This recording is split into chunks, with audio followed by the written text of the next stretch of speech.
Before we start today's case, we have an update on another case that we have covered previously. That is the case of missing person Holly Ellsworth-Clark, missing from Hamilton, Ontario. And this, if you might remember, this is a musician, someone that, according to friends, seemed to be having some emotional distress. She left. She had placed phone calls previously to family saying that she might have been being followed or that two men were going to hurt her. But there is footage of her walking, and we can see that she's alone in some of the footage. She seems to be carrying a bag, and then another footage, it's not there.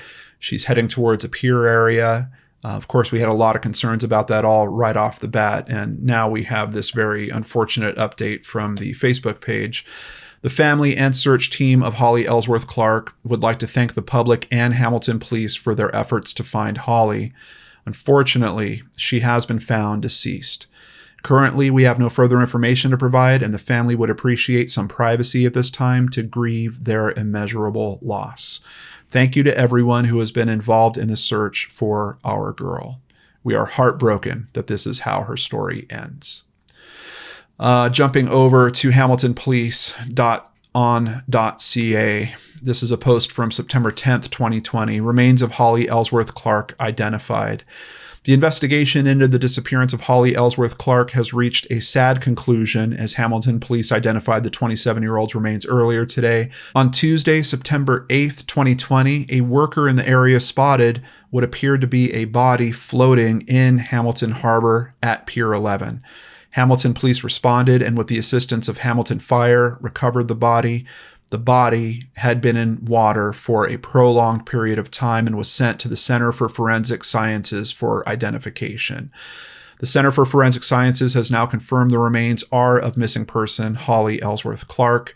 Today's news was not the outcome her family and Hamilton police were hoping to receive. Hamilton police do not believe Holly's death is suspicious in nature.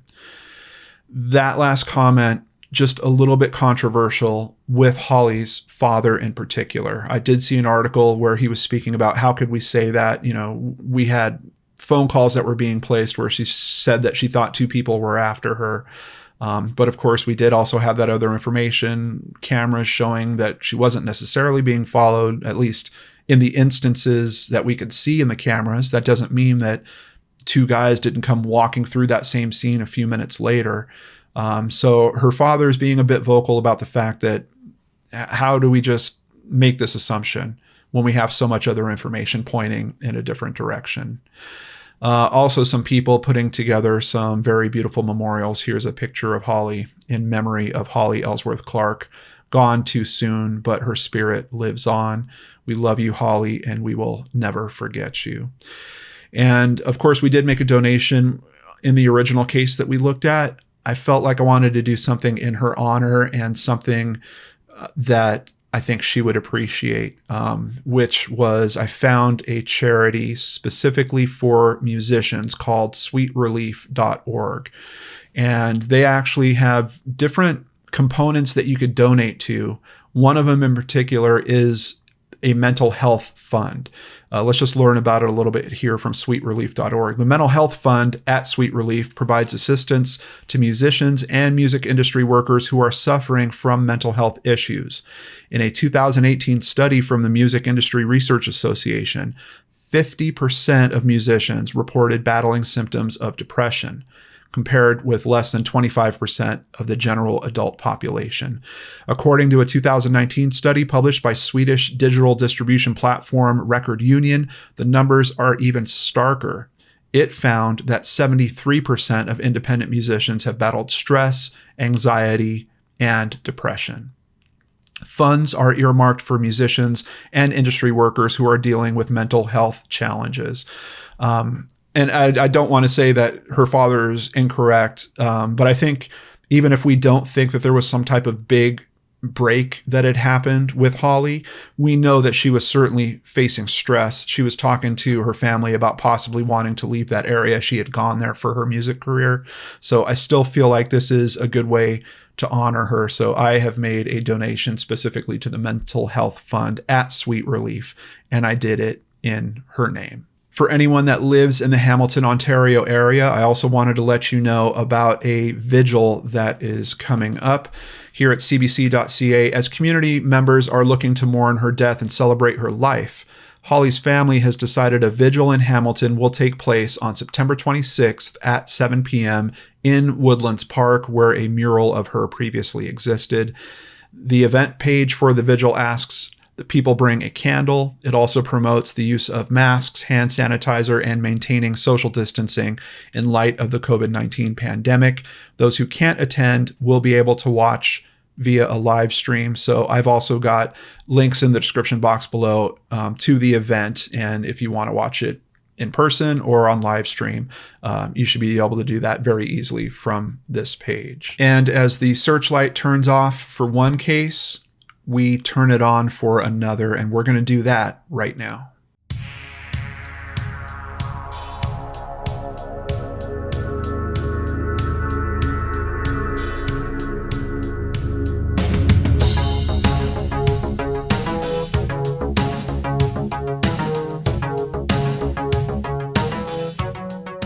Lovable. She's very intelligent. The last text, May 19th, 2017. She said, I don't want to be found, things like that.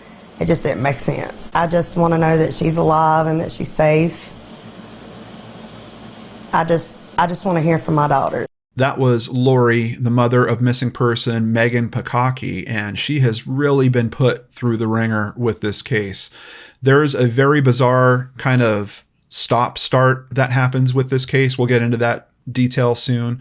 We've got people that are contacting her saying that they're Megan and they're not. We've got scammers in Nigeria contacting her, trying to extort money from her to keep Megan alive.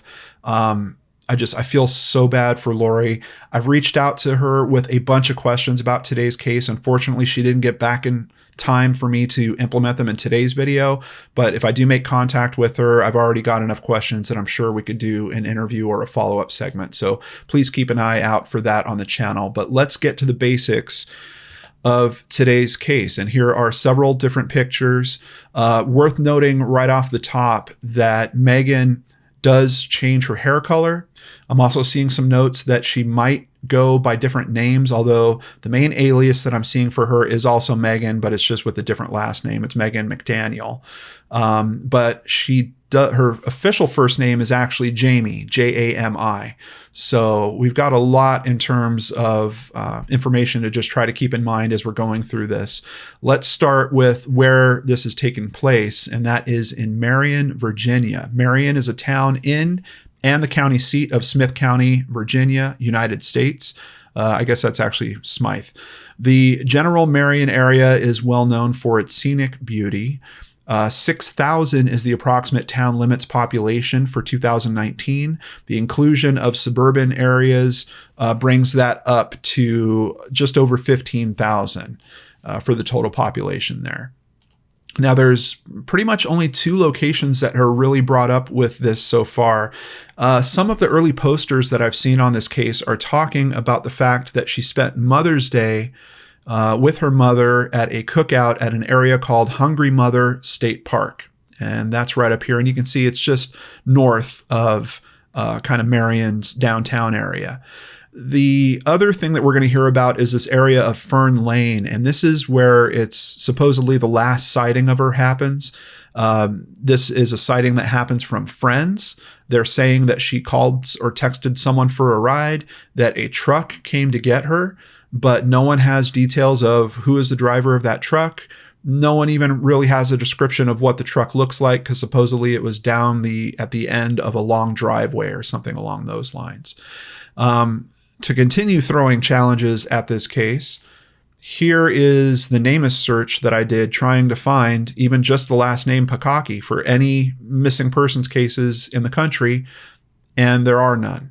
So it appears that Megan's case isn't listed in NamUs, and of course we know that's very important in any instance where perhaps if a body has been found and it is unidentified, and in particular if it's outside of the immediate county that she lives in, NamUs is your best way for linking that up. So something I've also reached out to in the message that I sent to her mother is, I'd really like to get her in NamUs. I could definitely do that. I just need a couple of questions answered. And of course, if I get that information back, I will do that. Let's continue throwing the challenges here. We had a run of media that essentially said that she was found. We can see here is a post from May 31st, 2017. Great news. After being missing for 3 weeks, Megan has been found safe. We'd like to thank everyone. Web sleuths kind of went through the same thing. Aware tells that she has been found. And then the police department, it seems, even puts out some type of confirmation. The police department basically states, Megan's mother advises us that she has made contact with Megan and feels assured that she is safe. Thank you for helping get the word out. As we go through the details, we're going to hear some interesting things about some of the contact that has been made with Lori. I don't know if this is referring to some messages that are different than that contact. It could be that there are additional messages. I'm kind of getting that from the weird timeline that I'm able to kind of string together through the articles that we're going to go through. But you can see this post was in June of 2017. They're basically saying, hey, she's been found, case closed, we're good. And then August of 2019, we get someone else that kicks back on this and says, hey, Marion PD just reshared this as a cold case. Let's open this back up. And there might be a very reasonable explanation for that. Let's say that the mother does call in into the police and says, oh yeah, she just got in touch with me, she's fine. They've had an active investigation up till that point. Is that enough for them to close it out? Not really. We're going to see some quotes from them that they essentially need some form of confirmation. They need her to go into a local police station and say, hey, people are looking for me. Here I am. Let them know I'm fine. And that still hasn't happened despite all these years as well. Also, the messaging I'm getting from her mother seems to be pretty strong that she's still on the search. So I don't know where this kind of, yeah, we heard from her, everything's fine. I'm not exactly sure where that's coming from. Maybe if we do have her mother on the channel, we can get some better explanation about all that. So at this point, especially with no NamUs profile, our best bet is the Charlie Project. And of course, it's a different Megan that puts this together, and my hat's always off to her. We donate to the Charlie Project on a monthly basis. But let's go ahead and get the basics of this case from the Charlie Project. Jami, Megan, LaBeth, Pakacki. And let me also just point out, I'm seeing the name Megan spelled a few different ways. I'm seeing it like this in some publications. I'm seeing Meghann in others. Here we have a missing since date of May 19th, 2017. Honestly, I don't even know if that's a date we can really rely on. We are told through the articles that that is when her friends last saw her. The last time her mother saw her was on Mother's Day, which that year would have been May 14th. And like I said, we've got some communication and it's really strange. So I'm just putting a little bit of a question mark around the missing since date. Missing from Marion, Virginia, classification endangered missing. She is a white female, 23 years old at the time that she went missing, stands at 5'4", weighs about 215 pounds. For clothing and jewelry description, she was wearing a black tank top, black pants, and black flip-flops, carrying a large camouflage print purse, and a white iPhone 5 in a pink case. Very interesting to me that we have a cell phone as part of this case. We're going to hear a couple of details that kind of are related to the cell phone, but not the big ones about like ping trail, GPS location data information. Unfortunately, those details aren't coming out through the media review on this case. Distinguishing characteristics: Caucasian female, blonde hair, green eyes. Pakacki's nickname is Megan, and here you can see it spelled differently, Meghann, and some agencies refer to her by that name. She may use the name Megan McDaniel. She dyes her hair often. Pakacki has the following tattoos: stars on her right foot, an anchor on her forearm, and a semicolon with the words, "I forgive you," on the underside of her forearm. They're saying here a photo of one of her tattoos is posted with this case summary. What's interesting to me is when I look at this tattoo, First of all, I can't really identify what part of her body it's on. And second, it doesn't seem to match any of the descriptions that I'm seeing here. It's not stars on her foot. And it does look like writing. It certainly looks like text, but it doesn't look like it says, "I forgive you." It looks like the first word is actually "when," and then the next word could be "strength." So I think this might be a picture of a different tattoo. This is the only picture that I see that keeps coming up with this case, though. But it's just interesting to me that it doesn't match any of the descriptions. Ears are pierced, and she has a mole on her upper lip. You can see it in several of the photos.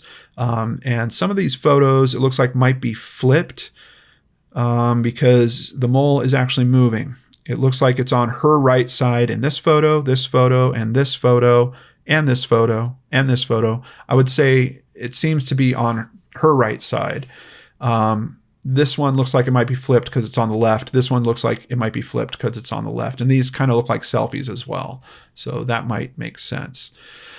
All right, we've thrown all the challenges out. Let's try to get into the specifics here and see what we can figure out about this case. Jumping over to WCYB.com.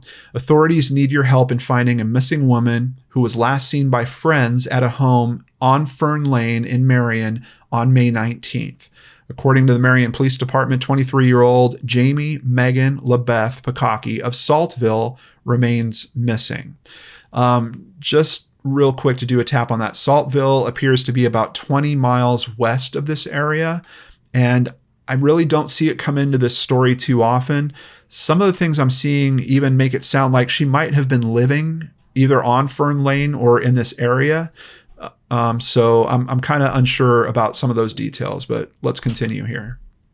Pakacki was last seen with blonde hair, but has been known to frequently change her hair color. So I just want to keep driving that in because obviously if this is someone that left her life of her own accord and she's trying to remain hidden, I'd think that's probably a pretty common sense step that she's going to take. What's interesting about that whole component to me is she disappeared at the age of 23. She's at least 25 at this point. Could she have up and left? Certainly. What would be stopping her from seeing all the efforts and all the information and press that's kicking around this case? Like, what would stop her from just saying, placing a call to her local PD and saying, you know what, I'm here. They keep looking for me. They're wasting all these resources looking for me. Tell them to stop. I'm here. And just getting that verification done, even if she doesn't want to be connected to her family for some reason.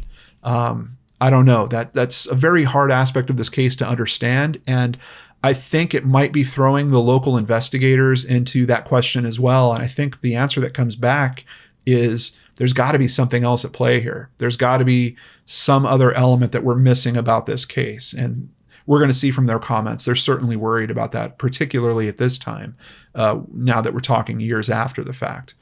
Let's continue with another article at WCYB.com. This one posted June 8th, 2017, and here we see a little piece of a missing poster that has some details. They are pointing out that she's from Saltville, Virginia. Here they're saying last seen on May 14th, and that's part of the reason why I'm throwing that little question mark on the date that we saw over at Charlie Project. They're saying she was at the Hungry Mother State Park in Marion, Virginia at a cookout for Mother's Day with her mom. So I'm just trying to keep those details out there because honestly, I'm not sure which is a more reliable last sighting for this case. Marion police have said that Jami Megan LaBeth Pakacki has made contact with her mother and said she was safe. However, police will not close the investigation until authorities see in person that she is safe. And this came out pretty quick, June of 2017. So I'm really surprised that, like the Aware Foundation and some of these other websites would kind of just push on, hey, she's been found, and just kind of clear it.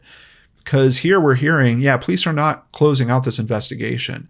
Pakacki was last seen by friends at a home on Fern Lane in Marion on May 19th. Let's jump over to WJHL.com. Marion Police Department reinvestigating. So essentially, this is kind of where we got that second prompt on Web Sleuths in September of 2019. This is the article that pushes towards that. And I want to point out that, many times we'll look at cases like this and we'll see the years start ticking by, and law enforcement will kind of do a run of press, but they won't really put out any new information or any details. Thankfully, Marion Police Department is kind of doing what I consider the best model for really trying to help this case. They come back out, they say they're going to look at this again, and they drop a bunch of new information. So honestly, if all we had was the details up to right before this article, I don't even know if I could have done a video, but we're going to see over the next 2 articles, we're getting a ton of new information. According to Marion Police Chief John Clare, the department is going to re-examine the case of Jami, Megan, LaBeth Pakacki, who was reported missing on May 19th, 2017. This was never a closed investigation, Chief Clare told News Channel 11 on Tuesday. It has always been on our minds. Chief Clare said the department is looking at the case with fresh eyes and will be interviewing family members and the last people to see Pakacki again. The department also conducted a grid search of the area Pakacki was last seen. The search yielded no new evidence. So, and this is part of the reason why I kind of wanted to point that out earlier. If she did just leave, look at all these resources that are being used in this investigation, resources that could help other investigations or could help keep the streets safer. It would be terrible if all of this is really for nothing. But the police chief is pretty clear here, and I'm kind of feeling him with it. I don't think it's all for nothing either. I think there's something else going on with this case, especially when we get through these details. Over at swvatoday.com. This is our most important open case, said Marion Chief of Police John Clare. It's time for us to revisit it in depth. The then 23-year-old Pakacki was last seen the night of May 19th, 2017, getting into a pickup truck at a residence on Fern Lane in Marion. A Saltville resident, Pakacki had been staying at the Marion residence at the time. So finally, we're getting some details and understanding this. It seems like, yeah, maybe she lived in Saltville, but for some reason at this particular time, she was staying at that place that she was last seen. Witnesses reported to police that she had told them she was going to text a friend to get a ride. That's the last time anyone saw her in person, Chief Clare said. We would be very interested to know who that person was who picked her up. Pakacki's mother, Lori Haynes, said she last saw her daughter on May 14th at a Mother's Day gathering at the Fern Lane residence. So that's a little bit different. And that's certainly one of the questions I'd love to get past Lori also. Was the Mother's Day gathering at the park, or was it at the residence? Or maybe it was at both. Maybe they went to the park for a while and then they went back to the residence. But is the Fern Lane residence, is that where Lori lives, or is that where the friends are? I'm still kind of confused about what that residence actually is. Pakacki seemed to be in good spirits, Haynes said, and the two women had made plans to spend the following weekend together. That Friday, on May 19th, her mother text messaged her to see when she needed to pick her up. I kept messaging her, but I never got a response, she said. It would be another 5 days before she got a reply. In a June 2017 interview, Haynes said, "This text was totally out of the ordinary. It was long and it didn't make much sense." And of course, we heard a little clip of it in the video that started today's episode. She said something like, "I'm going to be lost forever. I don't want to be found. Don't worry about me. I'll be okay." Haynes said this message came from Pakacki's phone number, but she is skeptical if her daughter was the person who sent it. She wasn't talking to me like Megan. She was talking about, "I'll be in Bristol hanging with my homies." She doesn't talk to me that way, Haynes said in 2017. There was also another very interesting sign, and that she wrote, "I love you, Mama," and she wrote Mama, M-A-M-A, and Lori is saying that's not how she would spell it when she would say that to me. She would write M-O-M-M-A. Haynes herself has searched for Pakacki in Virginia, Tennessee, North Carolina, and Kentucky. "I haven't had any leads except wild goose chases," she said, noting that people have tried to scam her out of the reward money. Of course, I told you about the Nigerian scammer. Clare said his officers would go back to square one in the investigation. "What we're going to be doing is mapping out everything from the beginning, every piece of evidence, and try to see if we can produce any fresh leads," the chief said. "It's time for us to take a fresh look at it, and in order to do that, we're going to start all over." Her mother said, "This is a parent's worst nightmare. I just want to go to bed at night and remember what it's like to know all my kids are safe. I don't know if I need to grieve because she's already gone, or if I need to keep hope that she'll come back. A few other witnesses told police that they heard from her through social media in the weeks that followed. Claire noted that those witnesses didn't seem to doubt who they were talking to. So, and that's one of those things. How could you drop all hope when you're having these points of contact like this? But I'm also wondering, where's this contact coming from? Is it her cell phone? Is this as simple as, hey, we need to pull her phone records, show that to her mother and show, hey, look, she's still out there. Yeah, for some reason, her social security number isn't showing that she's making any money, but we've got her contacting people. We're talking to those people. They're saying that they know it's her because of the information that's being shared with them. But that's really not happening in this case either. To the point of, you have it 2 years later and the police chief is saying, we're going to start this thing completely over because it's clear something else is going on here, or they feel something else is going on and they haven't been able to pick up what that is yet. The social media contact went silent the first week in June of that year. Claire said none of Pakacki's social media accounts have been active since that time. And that's an interesting phrasing because I've also seen something else that was put out by the Marion Police Department. Here it is. Witnesses stated that she left the area with only her cell phone and deactivated her social media accounts. So another question I have that I haven't been able to clarify is, did her social media accounts stop posting, or did someone literally shut them down? That could kind of lead us in a few different directions. If they were literally shut down, that could be another strong indicator that she's alive out there somewhere and she just doesn't want to be found. If we suspect that someone has her phone, is accessing her phone, and is really trying to hurt this investigation, those social media accounts being shut down might also be an effort to do that. And if that's the case, I really hope that law enforcement is trying to get the records of those specific accounts, because I would think there'd be a very good chance that whoever's responsible for this is probably being communicated with those accounts. And that's why they wanted to deactivate them and get that data completely scrubbed, have it so that no one could find it on the internet anymore. That's a very, very bizarre occurrence with all of this as well. Let's continue with another article. I also just want to call out, whenever I find journalists that are doing a really good job, I want to call them out. Jasmine Franks reported on this case at several different points, always very comprehensive. And you can tell that she's digging into this more than just repeating, an article from the Associated Press or something like that. So I really appreciate that. Marion investigators open up about 3-year search for missing woman. So the last two articles were at the 2-year mark. Now we're at the 3-year mark. So some of the things that they were planning and that they were going to try with their investigation, do we get some updates about that now? Are they any closer to finding the answers? As a matter of fact, they even have a picture of the investigator, Detective Sergeant Wes Thomas, right here. Let's find out. Hundreds of tips have been followed, dozens of interviews conducted, and several search warrants executed. Really glad to hear that, because I'm thinking if they're getting any search warrants going, first of all, I would like to think they're going for some of those digital records.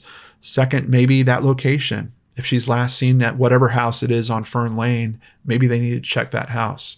We've double and triple checked everything we have. We've worked on everything new we've gotten, and we're down to those last 2 or 3 possibilities, said Marion Police Chief John Clare. Unfortunately, we just haven't gotten any closer. Since the beginning of the probe into Pakacki's disappearance, obstacles have mired the investigation. No joke. I haven't seen a case like this. There are so many hiccups in this case. Witnesses told police that Pakacki told them the night she was last seen that she was going to text a friend for a ride. They later saw her getting into a pickup truck at the end of the driveway, they said, but were unable to see the color or make of the truck in the dark. It would be more than a week before she was reported missing. Of course, that gap in time is understandable with someone of that age, especially if she wasn't the type of person that would be in contact with her mother on a day-to-day basis. I'm also curious about the fact, was she working at this point or not? Would she have been missed from work possibly? But one way or another, we have a week that passes before the missing persons report is actually called in. One of the first possibilities police looked into early in the investigation was that Pakacki may have left on her own. Several reported sightings and contacts with Pakacki seem to support that theory. She'd also previously been known to take off for short periods of time. In 2017, Haynes said Pakacki had taken off once as a teenager for a few days and again for about a week when she was 18, but that she'd never been known to leave for long periods of time. So that's another tough thing with these cases. I keep getting these indicators that, hey, this really looks like other cases I've seen where the person is found and they pop back up a few years later, or they have an interaction with a police officer and that closes the case out a few years later. It's got several indicators of that, but there's also all this bizarreness around what's going on around the case. It makes me feel like someone could be trying to block this information in some way. And would someone really do that just to help her run away when she's an adult? There's no one could force her to come home or do any of that. So I don't know that the effort for everything that I'm seeing that is really working against this case supports her just being kind of a run away from home situation. It just, that part doesn't fit for some reason. Marion police were contacted by a man who said he talked to her on Snapchat, and a photo accompanying the snap showed Pakacki looking as if she had just woken up. The caption read as much, saying that she just got out of bed and I, quote, "I had to get out of the country. I'm in the big city now." The photo seemed to be new and hadn't appeared on any of Pakacki's other known social media accounts.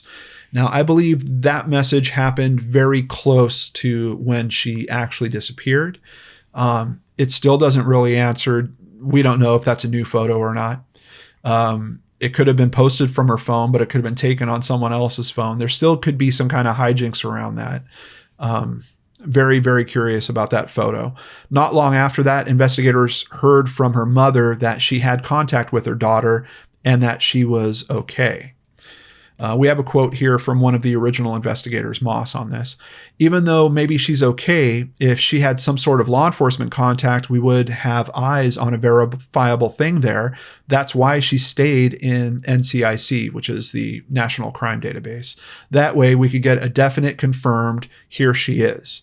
He also pointed out the possibility that someone else could have been pretending to be Pakacki. And of course, with the other information we have about her not spelling mama the same, her talking about hanging out with her homies and her mother feeling like that's not how she would talk to me, we've got a few indicators that someone is trying to represent that they are being her.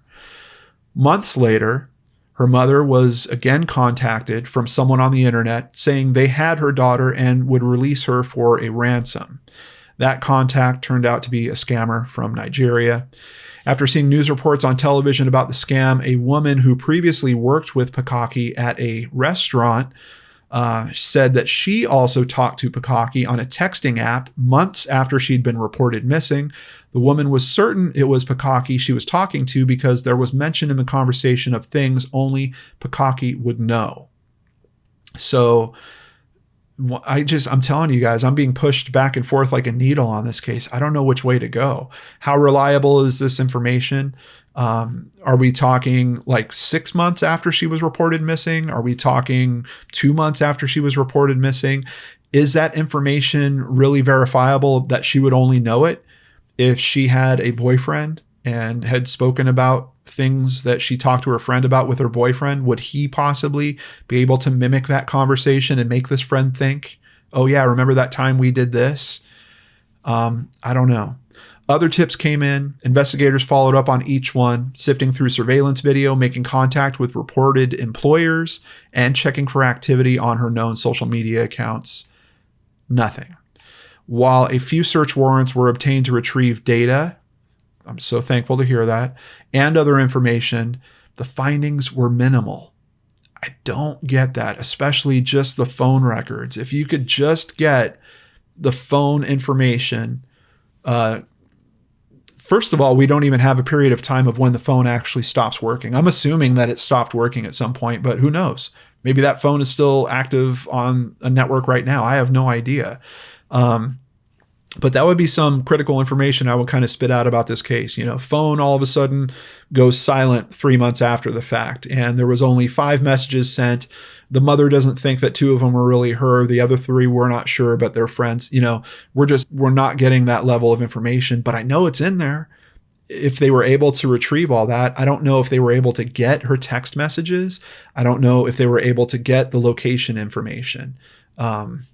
So yeah, I'm really bummed to hear that they're saying the findings were minimal on the data searches. While it's not impossible for someone to go off the grid for short periods of time, investigators say it's unlikely to do so for longer periods. That in itself is a source of doubt for the investigators.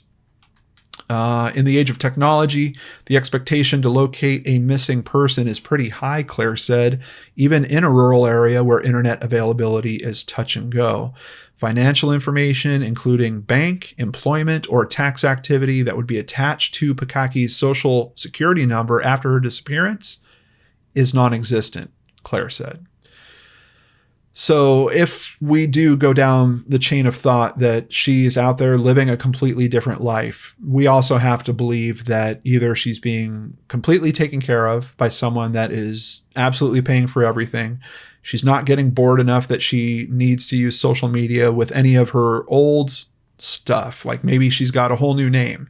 If she is working, maybe she's using someone else's social security number. Maybe there's some type of identity fraud or theft that's going on with this as well. We have to assume a lot of pretty strong things to believe that she really just up and left and that's it. I mean, we did have another case that we looked into a few years ago where someone actually went into what I consider a counterculture. Went and lived somewhere where people they're off the grid. They really just don't connect with technology. They don't use money in that way. Everything is kind of a barter system. I guess we could be looking at something like that here. Here's another quote from Chief Clare. Now, I think we have an articulable argument for danger. And it's interesting to me that we just have him coming back to this case, talking about it year after year. And he's just really trying to point out there's something very, very wrong about this. No contact whatsoever. All of our typical indicators are not showing any signs of her in terms of activity. Something seems to be wrong, and he's trying to push it towards something bad seems to have happened. At least that's my assumption based off that last quote. Polygraph examinations have also been administered to several people who were connected to Pakacki in the weeks and months before her disappearance. A usually candid man, Chief Clare held the results of those exams close to his vest. We talked to one person and maybe there are 7 people around her. And then there are 5. And then there are 3. And then these 2 people are here. And then nope, it was 2 different people. And then no, that dude wasn't even here, Clare said. So it seems like he's hearing stories that are just evolving and changing constantly. That's what we're dealing with, he explained. It's like an amoeba. It changes shape every time we talk to someone, and this is why we keep going back to the first thing we know. And all we really know is that she left a party on Fern Lane that night and hasn't been seen since. A party? That's the first we're even hearing of that. So I'm very curious about what this address is. Is this a place she was staying? Is this address known for other types of activity? Have people been charged that live at this address for dealing drugs, noise disturbance, whatever? Just there's other history that's related to this case that we don't know. Search canines have been deployed at Pakacki's last known location as well as a few other places. Unfortunately, no results. Another quote from Chief Clare, we got a lead that she was the victim of foul play and that we would find evidence of that foul play on a local property. In mid-January, Marion police and Smythe County deputies descended on the property. That search came up empty. And he is very open, apparently, just even to make this statement. There are people walking around in this community who know where she is and what happened, and they won't tell us. That's just a piece of truth. They won't make it right for whatever reason. You're hanging out with them at a barbecue on a Saturday, and they damn well know where Megan Pakacki is, period. And you're having a beer with them, and they know. And you probably know they know. I can't imagine being in that type of, it's got to be frustrating, especially when it's your job to help solve a case like this. But on top of that, that's got to feel personal when it's your own community and you feel like people are just lying to your face. To block what? That's what I'm talking about.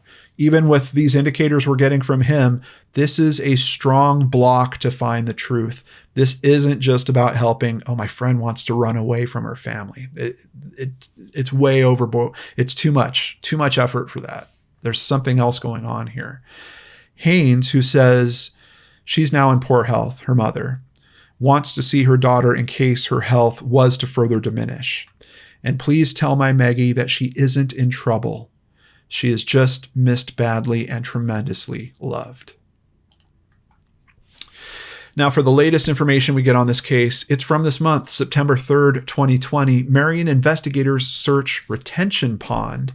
And in a place that we've talked about in this episode, the Marion Police Department launched a search Thursday morning in the area of Hungry Mother State Park in connection to a missing person investigation. Now, I don't know if it's just a practical thing. If we take a look at the area, is that the only... there is a lot of water kind of running through this area, it seems like, in small creeks. The most significant water source certainly seems to be at Hungry Mother. It's Hungry Mother Lake. While the flow of tips from the community has slowed, Claire said they're still coming in and investigators take each one seriously. Some tips, like the one that led to the search of the retention pond and surrounding area, suggest that Pakacki may have been the victim of foul play. Claire wouldn't say if investigators uncovered any new evidence in the most recent search, but did confirm that they did not recover any human remains. He noted that other promising leads in the investigation have also recently surfaced, but wouldn't go into detail about those.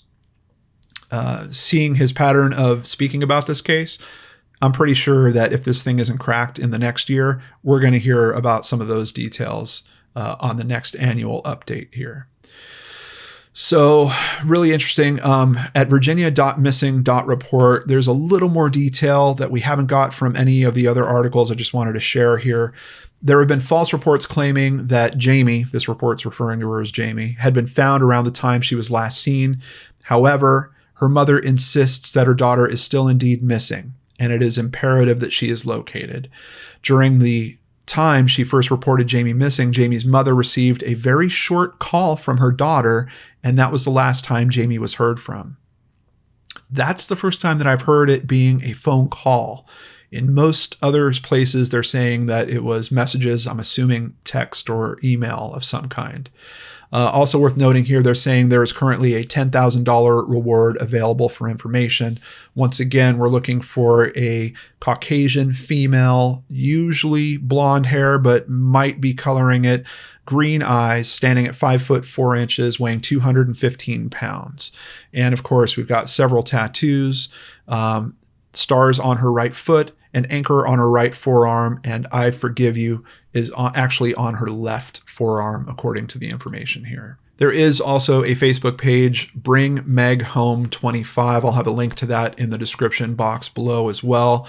I'm not seeing any current fundraising activity or anything like that going on here. If that changes, I'll let you guys know about it in a future update. And I'm really hopeful that Lori might come on the channel and help clarify some of this stuff for us.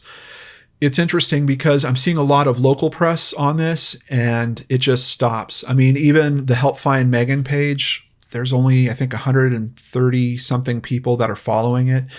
For YouTube coverage, there was 2 news stories that were basically copies of the same one that I showed some clips from at the start of this.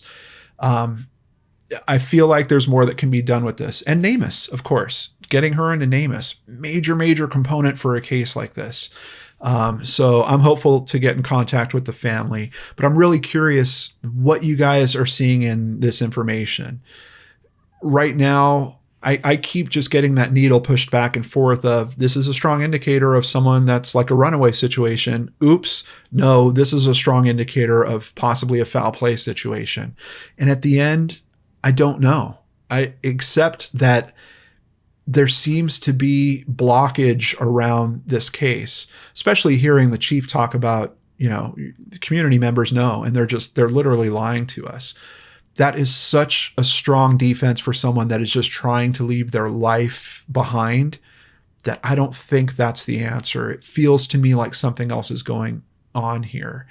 And of course, I'm the guy that wants to keep hope alive. I want these families to find their missing loved ones, and I want those missing loved ones to come back home, see their families again, spend the holidays. I want them to have their birthdays celebrated together. I want all that.